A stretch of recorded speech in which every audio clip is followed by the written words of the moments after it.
Is the moratorium the end of the ERC? So I think it's important to note that the IRS does not create the tax code. um, they just administer it. And so if you're an organization that's eligible for the program, your eligibility requirements are not going to change, because the tax law is not changing. What the moratorium is really about is the IRS got flooded with what they believe to be erroneous claims.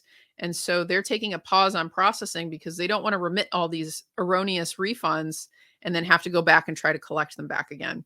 And so that's what the moratorium is really about. So if you have an organization that you believe is eligible, go through the whole process of determining that first. And I would say just follow the normal courses of getting all your filings ready, et cetera.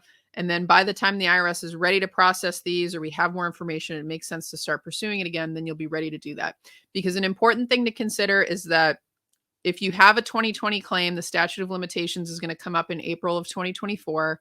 And very often, if it's a 2020 claim, it's going to be related to things like government restrictions, which just take a long time to get all the documentation in place, to get all the operational data in place, and to really get everything buttoned up on the substantiating document side before you submit that claim. And so you don't want to pause that process just because the IRS isn't ready to process the claim yet.